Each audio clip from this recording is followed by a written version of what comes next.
Eu não preciso que os homens me aplaudam. Se você quer viver hoje, dê um brado de vida nesse quarto escuro, dê um brado de vida nesse leito de hospital agora.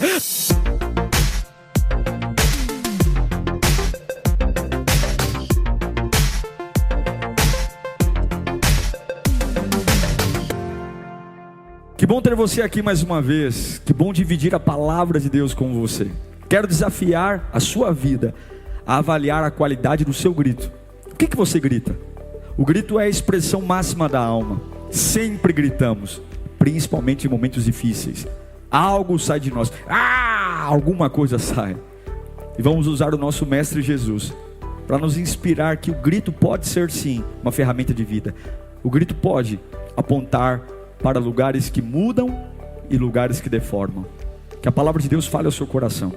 Se prepare com um coração humilde para receber a voz de Deus. Um bom sermão. Marcos 15, 37. Diz assim a palavra de Deus: Mas Jesus, com um alto brado, expirou. Mas Jesus, com um alto brado, expirou. Deus, o teu amor nos constrange. Quando a gente para pensar no que o Senhor fez, a sensação que nós temos é vergonha. Vergonha de nos orgulhar das poucas coisas que a gente faz. Somos eternos devedores do favor que o Senhor nos entregou. E por misericórdia, nesse domingo de Páscoa, que carimba na porta do inferno, que o amor venceu o medo, o amor triunfou sobre a morte, o amor de um Deus incalculável. Fala conosco, Senhor. Nós ainda estamos na batalha, nós ainda precisamos ressuscitar todos os dias, e tua voz é o que precisamos para nos erguer, em nome de Jesus, amém. Todo cristão, seja católico, protestante, todos nós olhamos para a cruz como um símbolo de veneração, de admiração. Os católicos usam a cruz ainda tendo o Cristo, e nós protestantes usamos a cruz vazia. Enfim, não há problema. A questão é que a cruz se tornou uma joia requintada. Alguns tatuam, outros colocam pingentes em colares, pulseiras. A cruz, ela se tornou uma escultura artística, algo belo, algo fascinante. É um adorno. Quadros, livros, tatuagens. A cruz se tornou um símbolo agradável de se ver, se carregar. Porém, se nós nos tatuássemos uma cruz no primeiro século, se nós carregássemos um colar com uma cruz, há 2000 anos atrás, as pessoas simplesmente ficariam chocadas com a gente. Diriam: você é louco, você é maluco, porque a cruz sempre foi a forma mais hedionda, angustiante e inimaginável de matar alguém. Na época de Jesus, haviam vários tipos de morte a criminosos. A pena de morte era algo concreto. A população não se assustava quando alguém era morto pela justiça, mas a maioria das mortes eram apedrejamento, decapitação, estrangulamento. Era muito comum também o afogamento, pessoas mortas em fogueiras, espada, óleo fervente. Inclusive João foi jogado em um caldeirão de óleo. Mas todas essas mortes que eu citei aqui, elas tinham uma característica: elas matavam rápido. Era por isso que a cruz era tão temida. Porque diferente desses tipos de sentenças, a cruz impunha ao criminoso uma morte extremamente dolorosa, porém lenta.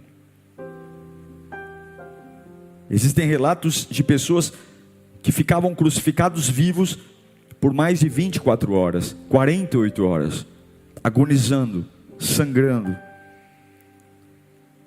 Então os persas, quando inventaram a morte de cruz, eles inventaram pensando exatamente nisso.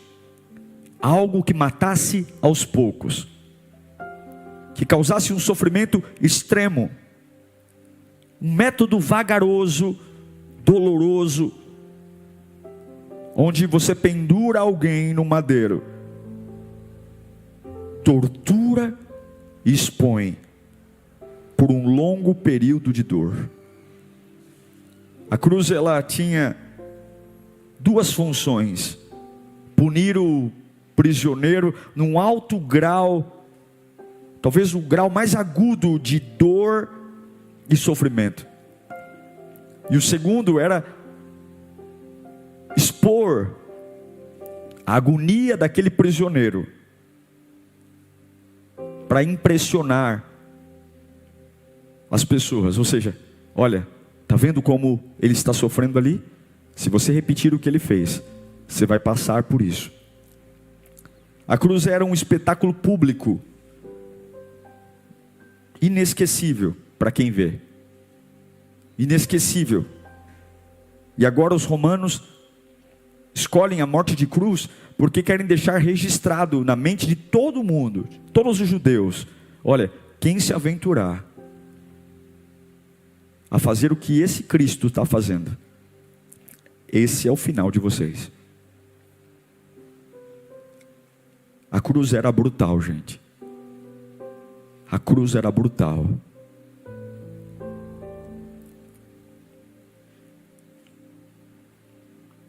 Quando você vê um animal sofrendo, a sensação que a gente tem é: mata logo para acabar com o sofrimento. Eu nunca esqueço de uma vez, eu fui para o interior e eles iam sacrificar um animal lá, para fazer churrasco, enfim. E eu nunca esqueço disso, eu era um garoto. E aí foram dar uma marretada no animal, e era para ser uma marretada certeira.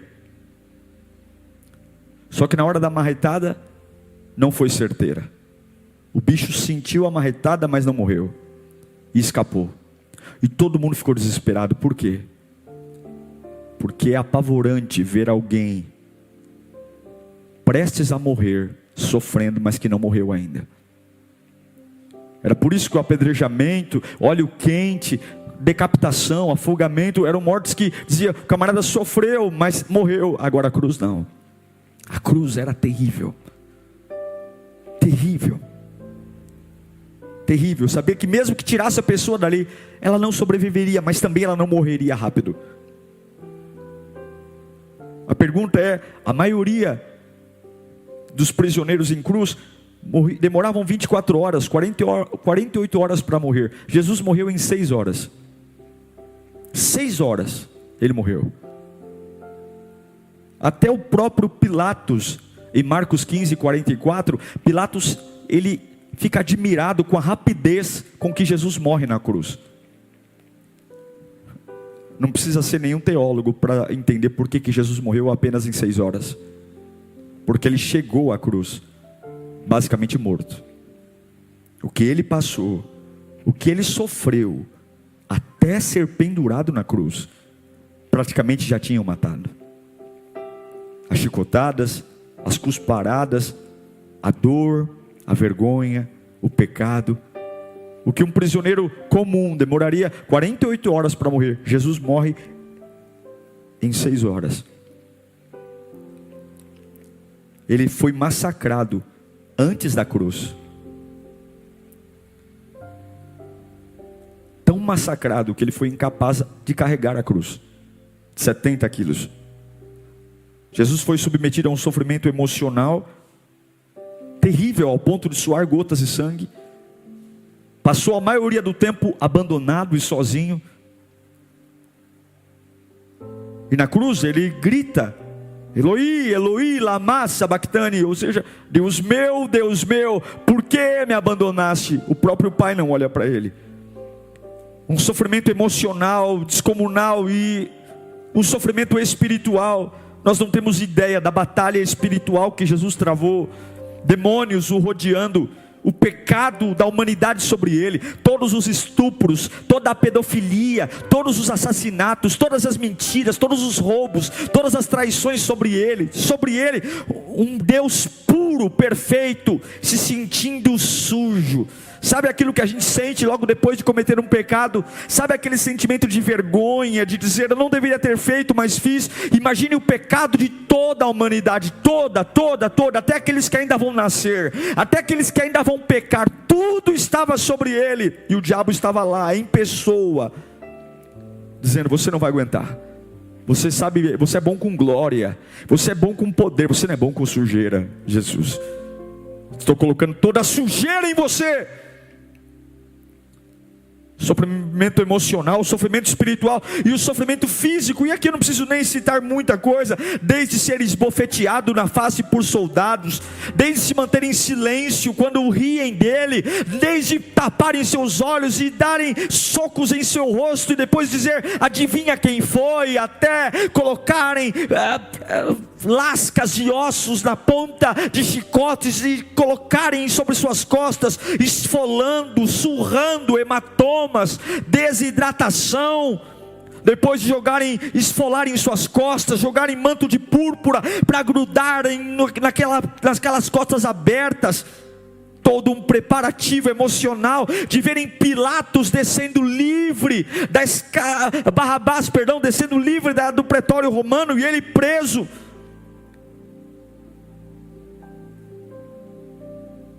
Aí você consegue imaginar a dor. Agora, por que tudo isso? A Bíblia diz em Marcos 15:37 que antes de morrer, ele, dando um grande brado, expirou. Eu não sei qual foi esse grande brado. Se ele disse: ah! A Bíblia não diz qual foi. Mas um grande brado é um grande grito. Ah! Ah! E não foi um grito de: ah, comprei um carro. Ah, venci o Covid. Ah, casei.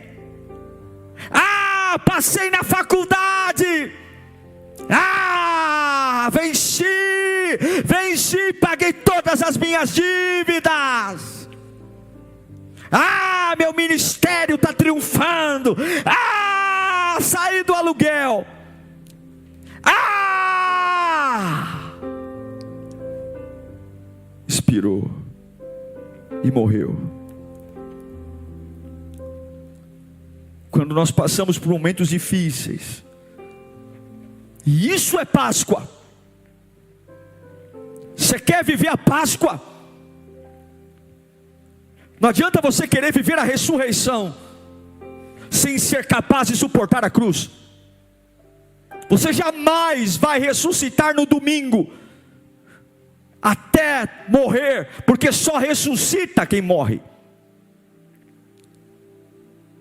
Quando a gente carrega a nossa cruz, o que mais tem na boca? Palavras duras, tristes. Ele está com dor, ele está sangrando. Não há piedade, não há compaixão, não há compreensão. Ele tem sede, tacam vinagre na boca dele, transpassam uma espada, colocam em cima da sua cabeça uma placa: eis aí o rei dos judeus, coroa de espinho. A maior ironia: você não é rei, está aqui sua coroa, e cravam em sua cabeça, expõem ele basicamente nu.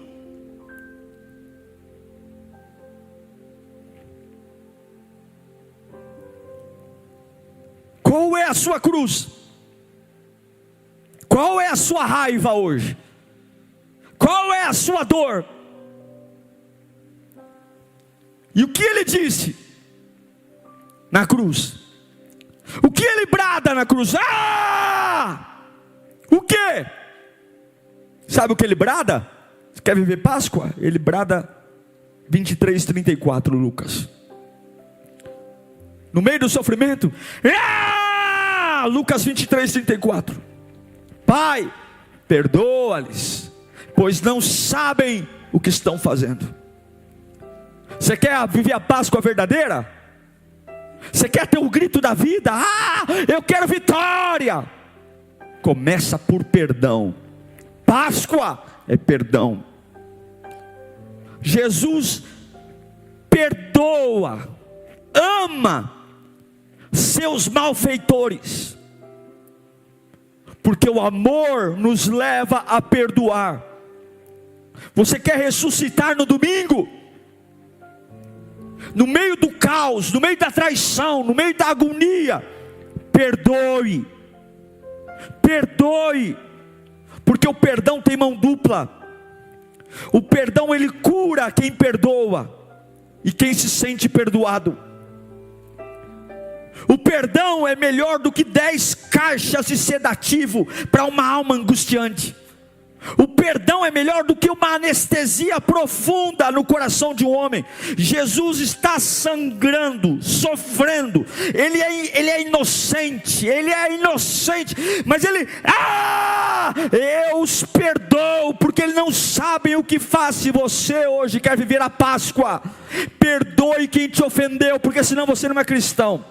Perdoe. Perdoar não é ter amnésia, perdoar não é perder a memória, isso é quem tem Alzheimer. Não estou falando de não ter memória, mas perdoar é dizer: eu prefiro o amor do que o ódio, eu prefiro o amor do que a vingança, eu prefiro o amor. Se você não perdoar agora, saiba, não há cristianismo na sua vida. O que ele grita? Pai, perdoa. Perdoa. Deixa esse sedativo entrar na sua alma, no seu coração. Mas não tem mais. Mas foi grave, não tem grave. Mais grave do que matar o nosso Deus. Ele bradou. Quer ver outra coisa que ele bradou? Isso é Páscoa, perdoe. Lucas 23:43. No meio da dor, Jesus lhe respondeu para o bandido que estava do lado dele: eu garanto, hoje você estará comigo no paraíso. Sabe o que ele está falando? Ele está dando esperança. No pior momento da vida de Jesus, tendo o pecado do mundo sobre suas costas, sangrando, cheio de hematomas, ninguém se compadecendo dele. Mas ele não é um gerador de desgraça, ele não é um gerador de caos, ele não ameaça. Ele poderia pedir que os anjos viessem e o resgatassem dali, mas ele entende que todo o processo é necessário, e ele, no meio de tanto sofrimento, ele não perdeu o foco da sua missão. Qual é o foco da missão? Salvar o homem, resgatar o homem, transmitir felicidade eterna. Mesmo sofrendo terríveis dores, Jesus foi capaz de dar uma palavra de esperança para quem estava ao lado. Sabe o que é Páscoa? Páscoa é você saber que tua casa está um inferno, e a tua casa está pior do que de outras pessoas, mas quando você vê as outras pessoas, você não leva o caos, o desabafo, você leva esperança. Você sabe que você está pior do que essa pessoa que está reclamando, mas você não se iguala, porque isso é cristianismo. Cristianismo é saber que nos piores momentos eu serei um porta-voz da esperança. Jesus está no mesmo nível do camarada que está do lado. Ele está sofrendo igual, ele está humilhado igual, muito pior. Aquele camarada talvez não apanhou tanto como Jesus antes de ser crucificado. Talvez o ladrão da cruz não apanhou tanto, não foi tão humilhado como Jesus, mas ele deixa de lado os seus sentimentos humanos, porque estava ali como homem, e ele leva a esperança. Se você quer, em nome de Jesus, ter vida nessa Páscoa, além de perdoar, grite por esperança. Leve esperança. Talvez você vai entrar num hospital, leve esperança. Vai num velório, leve esperança. O brado de vitória: perdoe, Senhor. Eu só vou descansar Você só vai descansar quando você entregar sua vida para Deus. Perdoe. Esperança. Quer ver outro brado de Jesus? Ah! Não é eu vou morrer, eu estou cansado, estou com ódio, não. João 19, 27. Ele está na cruz, mas ele dá um brado de responsabilidade. Ele está preso. Ele olha para sua mãe Maria, e Jesus diz em João 19, 27, ele olha ao discípulo, é João, e diz: aí está a sua mãe. Daquela hora em diante, o discípulo a recebeu em sua família. Ele está sangrando, ele está morrendo, ele está sofrendo, mas ele continua sendo responsável com a sua mãe. Ele é o filho mais velho de Maria. Ele está preocupado. É muito provável que José já tinha morrido aqui. Não há uma citação sobre ele. E ele, nos momentos finais, ele está preocupado. Ei, João, cuida dela. Aí está a sua mãe. Quantas pessoas, porque estão num deserto, dizem: eu não serei mais responsável. Imagina o olhar de Maria para Jesus ali na cruz. Meu filho, Jesus, desfigurado, preocupado com a mãe, preocupado com a família, preocupado com o futuro. Mas ele era a vítima, ele era a parte frágil, mas não tem problema. Isso é cristianismo, isso é cristianismo, isso é cristianismo. Eu estou pior do que todo mundo, mas eu continuo sendo responsável. Eu continuo tendo uma palavra de responsabilidade. A dor não vai me tornar um irresponsável. Eu não vou chutar o pau da barraca, eu não vou largar minhas responsabilidades só porque eu estou sangrando, só porque eu estou humilhado. E João, eu estou aqui em cima. Cuida dela, cuida da minha mãe, ajuda a minha família. Jesus ainda tem responsabilidade, e isso é cristianismo. Quantos por conta da sua dor, largaram a responsabilidade, dizendo: não contem mais comigo, porque o que eu estou passando é pior, não contem mais comigo, não falem mais comigo, eu estou largando tudo. Isso não é cristianismo. João, cuida da minha mãe, cuida. Não é porque você está desempregado que você pode fazer qualquer coisa. Não é porque você está solteiro que você pode fazer qualquer coisa. Não é porque alguém da tua família que você muito amava morreu que você pode sair daí abrindo mão das tuas responsabilidades. Seja responsável. Jesus grita antes de morrer em João 19, 28: tenho sede. Mais tarde, sabendo então que tudo estava concluído, para que a escritura se cumprisse, Jesus disse: tenho sede. Eu tenho certeza que Jesus gritou: eu tenho sede, só para deixar claro que ele não estava enfrentando aquela situação como Deus,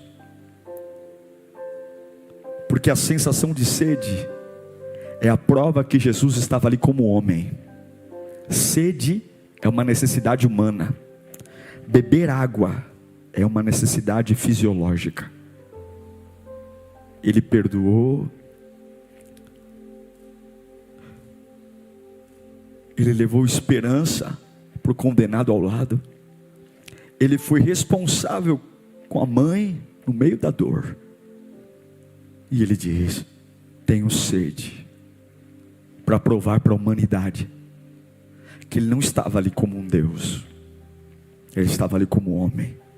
É o grande paradoxo.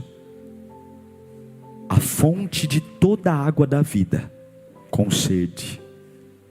O Deus que derrama água sobre o sedento, fazendo nunca mais precisar ir ao poço buscar água, agora tem sede.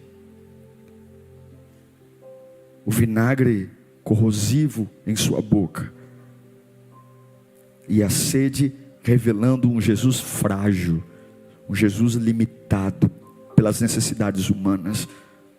E ele não tem vergonha de dizer: você não precisa ser um Deus para vencer suas dores. Eu consigo perdoar, eu consigo gerar esperança, eu consigo ser responsável, e ainda assim eu sou um homem. Eu ainda assim tenho sede. Qual a sua maior fraqueza? Qual a sua maior fraqueza? Qual a sua maior fraqueza? Ela não é a desculpa que você vai usar para abrir mão daquilo que você tem que fazer. Ah, eu tenho sede.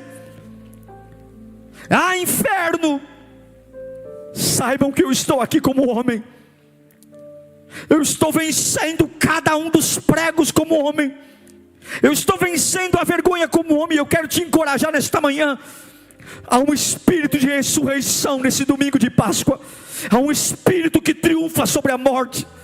Mas a vida, ela começa muito antes do túmulo estar vazio. A vida começa quando, no meio das dores, no meio das angústias, no meio da minha humanidade sedenta, eu consigo expressar a minha confiança em Deus.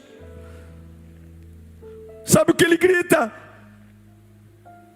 Além de gritar: Pai, perdoa. Além de gritar: hoje mesmo estarás comigo no paraíso. Além de gritar: Ei, João, eis aí tua mãe. Além de gritar: tenho sede, ele grita em Mateus 27:46, Eli, Eli, lama sabachthani. Deus meu, por que me abandonaste? É um clamor duplo. É um clamor de um grito de dor, sofrimento. Ele está no meio do caldeirão da ira de Deus. Deus odeia o pecado, Deus abomina o pecado, Deus odeia o pecado. E agora o Filho de Deus está no meio do pecado, lambuzado com o pecado. A ira de Deus estava sobre Jesus, a ira do Pai. O Pai não suporta o pecado, o Pai tem nojo do pecado, o Pai não lida com o pecado. E agora o Filho de Deus está em meio ao pecado. O Pai não vê o Filho, o Pai não vê, o Pai não tolera olhar para o Filho.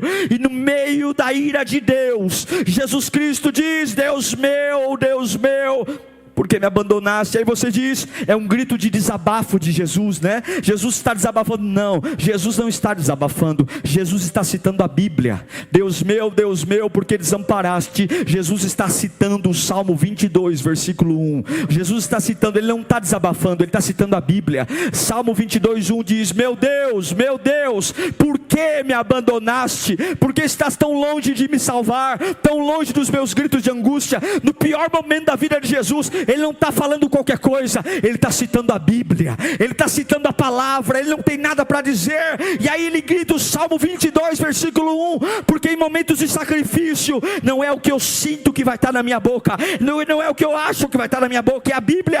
O Salmo 22, 1 está na boca de Jesus. Quando o caldeirão da ira de Deus vai sobre ele, quando o desprezo, a angústia, sabe o que você tem que entender? Páscoa, cruz, é algo que sempre virá sobre nós, mas você tem que ter algo na sua mente. O grande sacrifício do sofrimento é no pior momento eu poder falar aquilo que Deus quer que eu fale.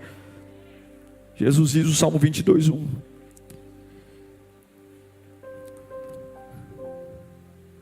Aleluia. Sabe o que ele grita? O brado da vida. E ele também grita em João 19:30. Ele não se parece com um vencedor, ele não se parece com um guerreiro, ele não se parece com um homem feliz, mas tendo provado, disse: está consumado. Com isso curvou a cabeça e entregou o seu espírito. Eu não pareço um vencedor diante das pessoas, eu não pareço um vencedor diante de mim mesmo, eu me pareço com um derrotado Parece que eu perdi a batalha, parece que o diabo venceu, mas eu sei que a minha luta não é num campo material. Vai ter momentos que eu vou vencer, mas parece que perdi. Vai ter momentos que eu sei que estou no caminho certo, e todos vão dizer que estou no caminho errado. Vai ter momentos que parecem que eu estou derrotado, porém eu não estou derrotado. Ele grita: está consumado. Eu sei que é essa a vontade do Pai. Vai ser, está consumado. Vai ter entregas que eu vou fazer, vão ter posturas na minha casa que aparentemente eu estou perdendo, eu estou parecendo um derrotado. Eu não tenho mais recursos, eu não tenho mais apoio, eu não tenho mais abrigo, eu não tenho mais entendimento, eu estou sozinho. Não há mais compreensão, não há mais compreensão lógica. Todos que vêm à minha vida dirão: você está derrotado, você está pregado numa cruz. Mas eu sei onde eu estou compromissado, eu sei quem é que me abastece, eu sei.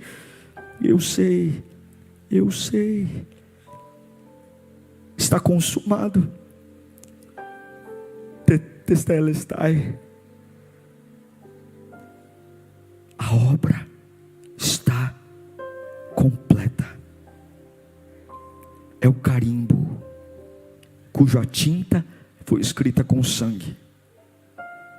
Aquele que crê,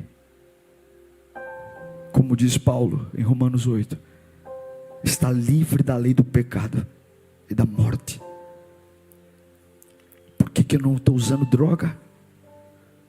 Por que eu não desviei? Eu pareço um derrotado. Nada está dando certo na minha vida. Porque eu sei que a obra está completa agora. É quando eu consigo adorar no meio do sangue. É quando eu consigo ser fiel a Deus, quando não há razão nenhuma para ser. É quando eu consigo fazer a vontade do Pai, mesmo diante da ira, do caldeirão da raiva das pessoas. É mesmo quando eu consigo não permitir que as perdas mudem a minha fé. Está consumado. Vim a pé para a igreja, não tinha dinheiro, mas está consumado meu dia na casa de Deus. Não tem nada que comer em casa. Todos me veem como um derrotado, mas eu não preciso de um celeiro cheio para completar a obra de Deus. Sabe o que ele grita também? Sabe o que ele grita? Sabe qual é o brado? Lucas 23:46. Pai, Jesus bradou em alta voz: Pai, nas tuas mãos eu entrego o meu espírito. Você acha que ele desabafou? Não. Ele acabou de citar o Salmo 31, versículo 5. Nas tuas mãos eu entrego o meu espírito. Resgata-me, Senhor Deus, da verdade. Jesus Cristo está no fim. Mas Ele fala a palavra de Deus. Ele está usando a Bíblia, dizendo: Pai, eu entrego o meu espírito. Você entende que Ele não vence a morte no domingo? Você entende que você não vence a depressão quando a depressão vai embora? Você não vence o diabo quando o diabo corre? Você não vence a cachaça quando a cachaça sai?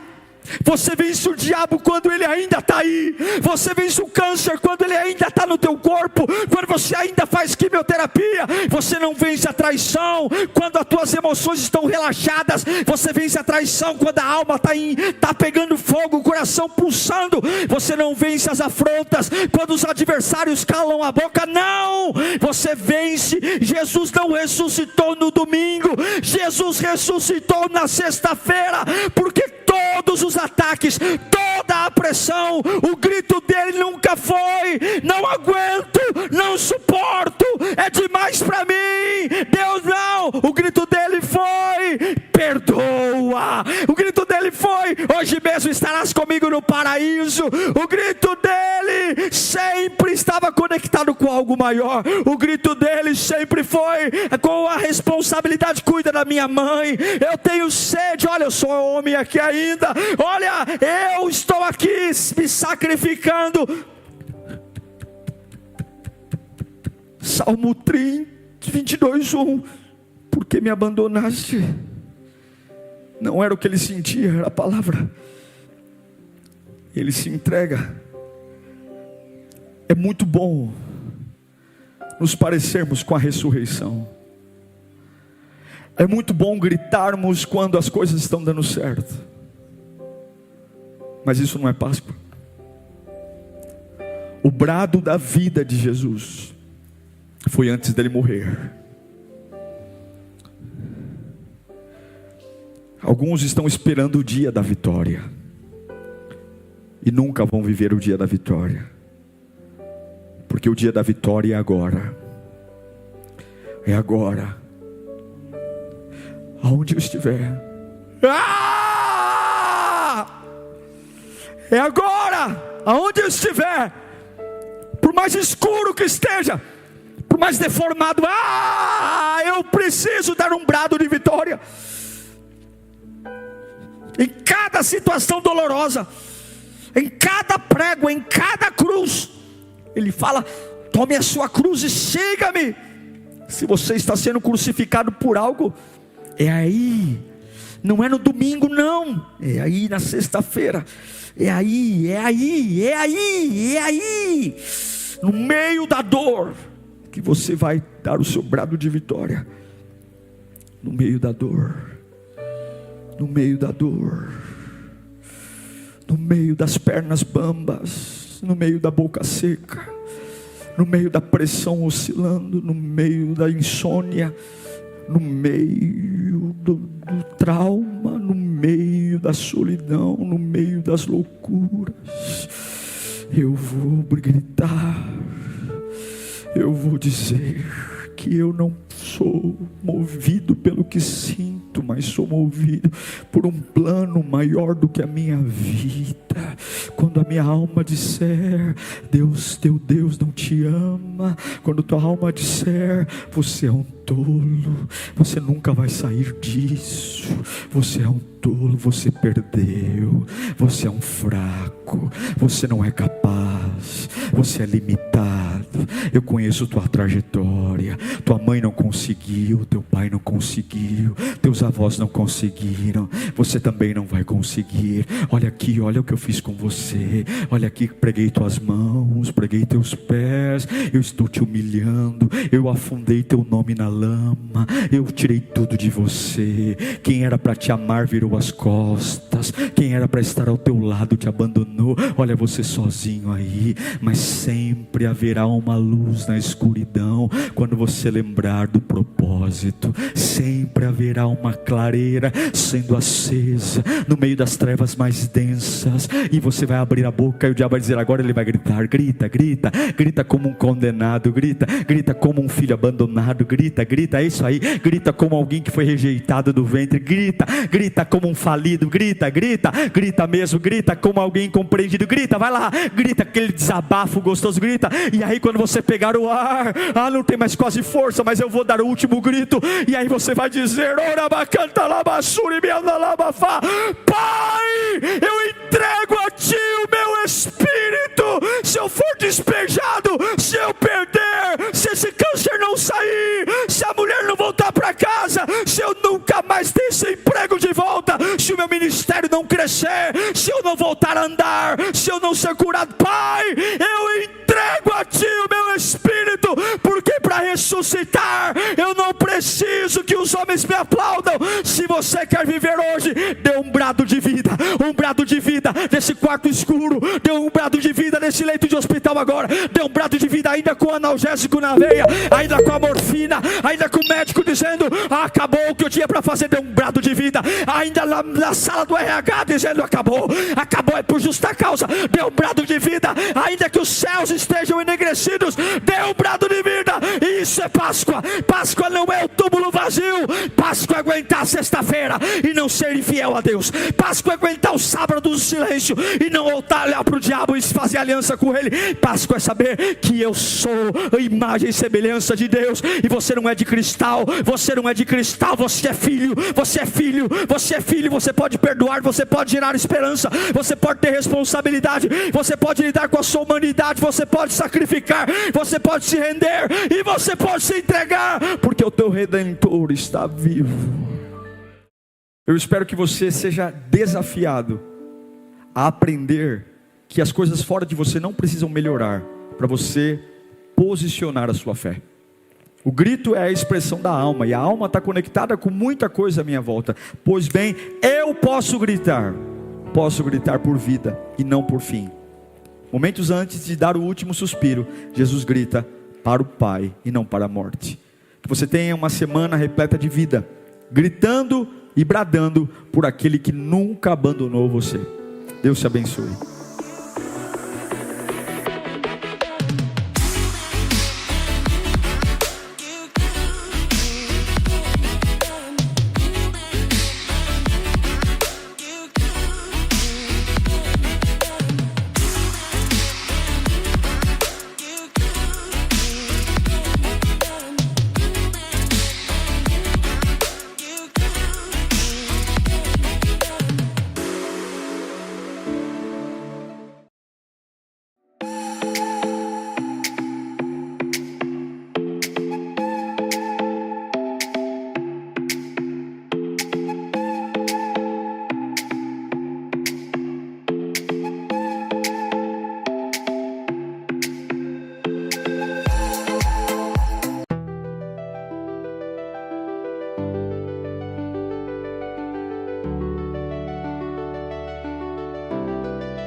Drift into the night, golden sparks, gentle flight. Every wish I never spoke rises high, a fleeting hope.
Whispers in the quiet wind, echoes of where dreams begin. Each flame a story, each spark a song, a fleeting place where we belong.